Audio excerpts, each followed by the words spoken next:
Hi, I'm Scott Davis, and welcome to New World Birth. By accessing this presentation, you're inviting me to share this information regarding this challenging and yet very hopeful time we're currently living in. This is the prenatal care for the birth of a new world age report for the Gregorian date of April 30th, 2011, which is also One Storm in the Mayan Tzolkin calendar. On May 2nd, we're going to enter into the energy of the second night of the ninth wave universal cycle of the Mayan Tun calendar, and we're going to reach the peak of that second night energy on May 10th and 11th. The second night is about the application of the opening for consciousness that we received during the second day. And usually that application comes as a reaction or resistance to the new wave. Sometimes systems come to blows during this time period. On April 30th, it's One Storm in the Tzolkin calendar, which carries themes of purification, seeing challenges as blessings, and healing through the release of ego. Clouds pregnant with rain, followed by a flash of lightning and the release of the storm that cleanses the earth to prepare for a new consciousness. I believe that the universal cycle of the Tun calendar is also the same time period described by the Great Purification in the Hopi prophecy. Astrologically, the One Storm Tzolkin, or 13-day period, begins with Venus opposing Saturn on the 30th, which can be challenging as we feel restricted in our personal relationships and finances.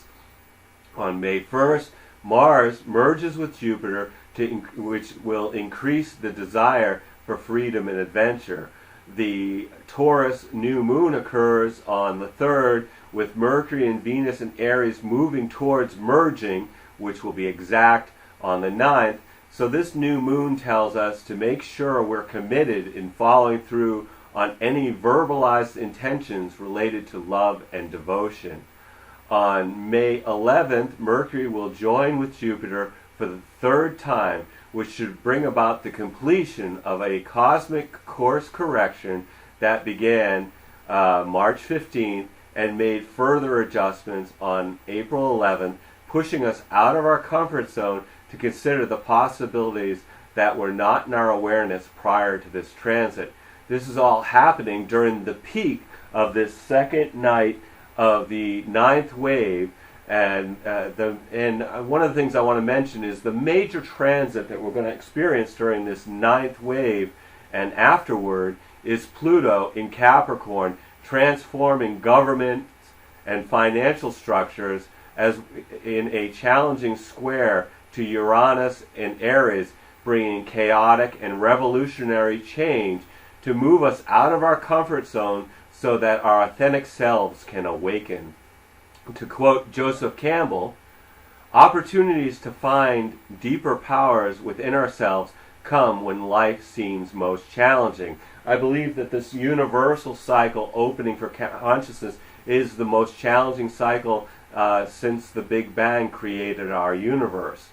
From a human design perspective, we continue to experience activations in the I Ching hexagrams 25 innocence and 51 the arousing, which forms the channel of shock initiation until May 9th. This is explosive and unpredictable energy. We also have Pluto activating the hexagram 58, the joyous, which carries the audacity to challenge authority as its theme. Neptune is in the first line of the hexagram 55, abundance of spirit, and will stay there until the end of July. This time period is about the potential to find spirit through cooperation with powers greater than ourselves. On May 2nd, we begin the second night of the universal cycle, which is the application of consciousness of the second day germination process. As I've said before, if you're struggling with this energy, please continue to take care of yourself and those you love. The intensity of this opening of consciousness of the universal wave will last another 182 days. And the universal cycle cleanses these previous cycles. So we'll find that our beliefs about religious and political structures that came from the national cycle, our beliefs about industrial power from the planetary cycle, and our beliefs about technology from the galactic cycle will be challenged. This process creates chaos as it breaks down the previous forms, and from which the New World Age will be birthed on October 28, 2011, according to the research of Carl Johann Kalaman. Like a mother giving birth, the process increases in intensity until the baby is born. After October 28th, we'll begin the next stage of nurturing this new creation in this new world age. Through this process, I've realized that beliefs that I took for granted because they were rooted in my culture are not only wrong, but they are in opposition to this opening for unity consciousness, which is a major theme of the universal cycle. Many of these beliefs come to us from this national cycle, and these beliefs are the cause of war and violence on Earth. We have the tools to change these beliefs by recognizing that the fourth dimension of collective thoughts and emotions is being used to keep us polarized and in fear of the other. We can recognize that our fascinations create sacred geometric forms in the sixth dimension, which are then replicated in the third dimension. So be mindful that your emotions and your mental process are creating your reality. We are becoming aware that every human being is connected. The ninth wave acceleration is increasing in intensity on every level, from geology to biology, weather, politics, wars, as well as destabilizing governments and financial and religious organizations.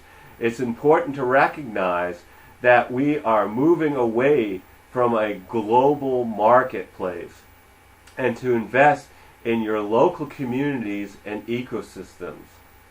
Anyway, I always feel blessed that you view these videos.